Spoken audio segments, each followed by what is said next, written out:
The pod is sealed. The monitors show near zero metabolic activity. The astronaut's chest barely moves. From every instrument on the panel, the body looks preserved, unchanged, waiting, safe. Inside the bones, 4,000 radioactive events are happening every second. Hibernation does not pause your body's radiation clock. It just switches off the only system that keeps it survivable. That number is not a projection. It is a measurement taken right now in your body, in this room, at this moment. Potassium-40, an isotope embedded in every gram of potassium your body has ever absorbed from food, water, and air, is decaying at a rate that does not respond to temperature, pressure, sleep, or the absence of a heartbeat. Your cells have been absorbing this radiation since before you were born. Your repair mechanisms correct the damage continuously, invisibly, automatically. The system runs on metabolism, the way a city's fire department runs on a budget. Cut the budget. The fires do not stop. The hibernation concept has been central to deep space mission planning for decades because the transit distances involved make consciousness itself a liability. A crewed journey to the outer planets takes 2 to 4 years under current propulsion.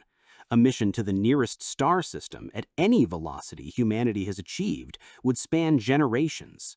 The resources required to keep a cautious crew alive for that duration, food, water, oxygen, heat, psychological stability, either exceed any realistic cargo mass or simply wear the crew down past any useful definition of arrived intact. Hibernation solves all of those problems simultaneously. Slow the body down, compress the subjective experience of the journey, wake up closer to the destination. The engineering question the mission plan does not always ask clearly is what intact actually means at the cellular level after years of suppressed metabolism. The answer depends on a distinction that most hibernation research does not address directly, the distinction between a biological and a nuclear one. Metabolic suppression is biological. The body's repair mechanisms are biological.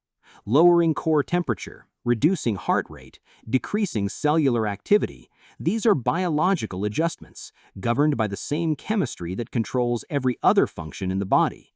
They can be slowed, suppressed, or switched off by engineering the right chemical or thermal conditions. Radioactive decay is not biological. It is nuclear. The nucleus of a potassium-40 atom does not check whether the cell it lives in is metabolically active before it decides to decay. It follows nuclear physics, which does not include a clause for hibernation protocols.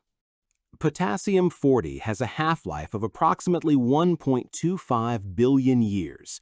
In everyday language, that sounds like safety, a decay rate so slow it barely registers across a human lifetime. What it actually means is that the rate is essentially constant at any scale a human mission could span. The 4,000 decays per second happening in an average body today will still be 4,000 per second 3 years into a transit to Jupiter's moons. They will be 4,000 per second on arrival. The total count across a 3-year hibernation period reaches numbers that, in a different context, delivered externally by a contaminated environment, would trigger a medical emergency evaluation. Here, they are delivered from inside, from the bones outward, into the surrounding tissue with no repair crew in place to address any of it. Each decay event releases ionizing radiation into nearby tissue. Picture it as a tiny collision happening inside the cell, a high-energy particle knocking into molecular structures and breaking chemical bonds. On a normal day, this is handled. The body runs molecular repair systems that scan for damage, identify broken DNA strands, and correct them before the cell divides and passes the error forward. These systems are not optional extras. They are the reason the constant background of internal radiation is survivable at all. And they run on metabolic energy, the same budget that the hibernation system is designed to cut.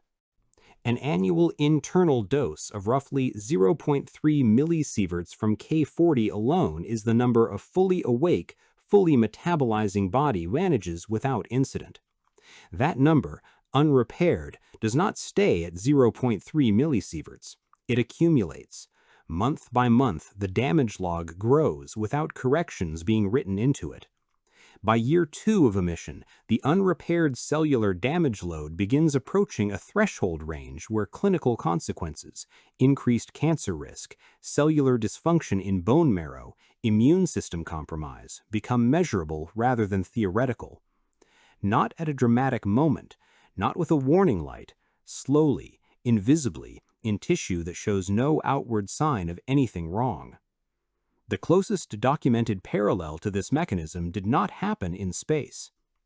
In the months following the Chernobyl reactor failure in April 1986, Soviet authorities deployed thousands of workers, liquidators, to contain the damage and begin decontamination.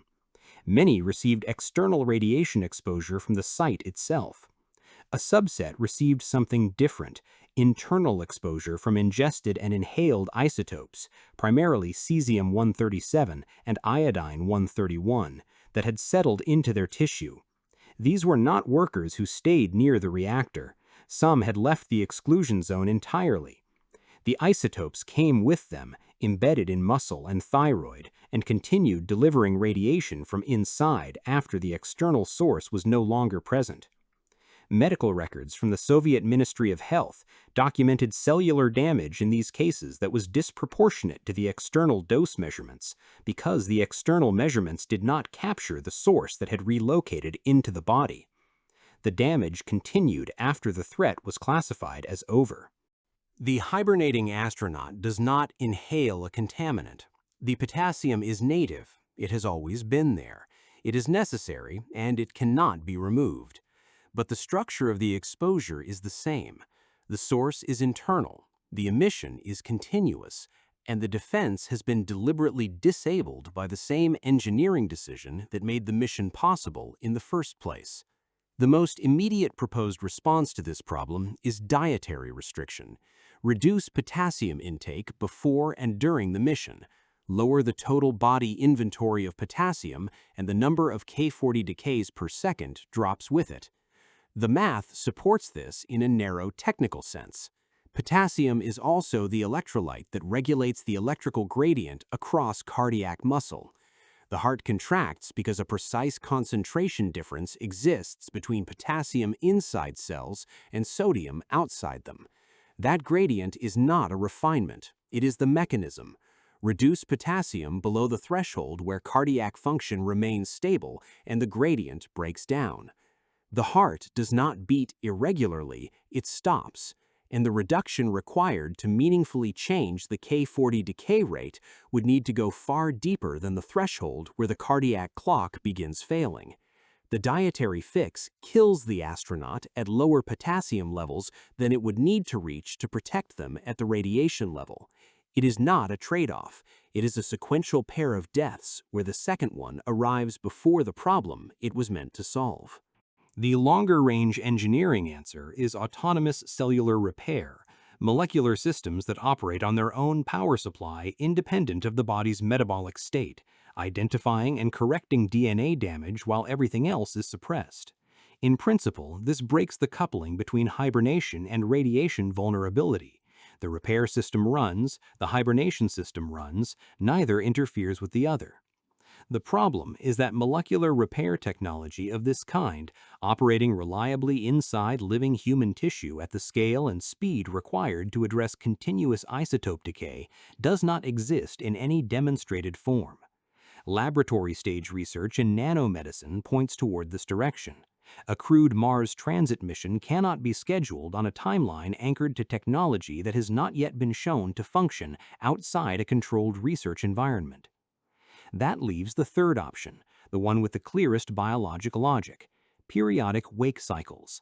Bring the astronaut out of suppressed state at calculated intervals, allow the body's repair systems to run for long enough to clear the accumulated damage, return to hibernation. The math works, the cellular logic is sound. The mission math is what collapses. Every wake cycle consumes food, water, oxygen, and heat that the hibernation model was specifically designed to eliminate from the cargo manifest. A transit that required periodic repair windows every few months would need to carry enough supplies to sustain those windows across a multi-year journey. That supply load changes the mass. The changed mass changes the fuel requirement. The changed fuel requirement changes what the mission can actually carry to the destination, which changes the destination's viability. The hibernation model's value to mission architecture is precisely the resource it cannot preserve while also solving the repair problem. The two requirements occupy the same slot in the mass budget. Year 3 of transit. The repair window has just closed. The astronaut is back in the pod. The monitors show near zero activity. The equipment is functioning exactly as designed. Inside the bones, the count resumes. 4,000 events per second, and the question of how much is accumulated since the last window, whether the repair interval was long enough, whether the damage that was not cleared this cycle will still be there for the next one, does not have a clean answer anywhere in the current mission literature. Biological systems and nuclear systems do not share a clock. This is not a technology gap. It is not a problem that additional engineering resources will resolve on a faster timeline. It is a structural feature of the two physical domains involved. The hibernation strategy suppresses one domain and leaves the other running, then discovers that the running domain was the one the defense was built to manage.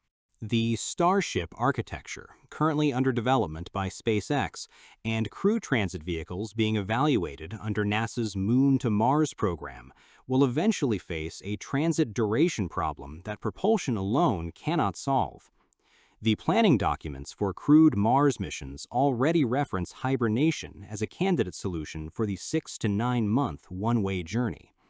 6 months is shorter than the multi-year timescales where internal dose accumulation becomes clinically acute under full hibernation, but it is not zero, and the repair deficit from a single 6-month window without metabolic correction is not trivially small when the crew has to function on arrival. A Mars landing crew that steps out of a hibernation pod with measurable accumulated cellular damage is not the same operational asset as one that stepped into it. The question mission planners have not yet produced a clean answer for is this: what is the maximum unrepaired internal radiation debt an astronaut can carry into a planetary landing and still perform the mission? That number exists. It can be calculated. It depends on the specific hibernation depth, the duration, the individual's baseline K40 inventory, and the repair interval, if any exists. It has not been published as a mission design constraint because the hibernation technology it would constrain is not yet formally in the architecture. The moment it enters the architecture, that number becomes the ceiling the entire plan must fit under, and the ceiling is set not by the engineers, but by the nucleus.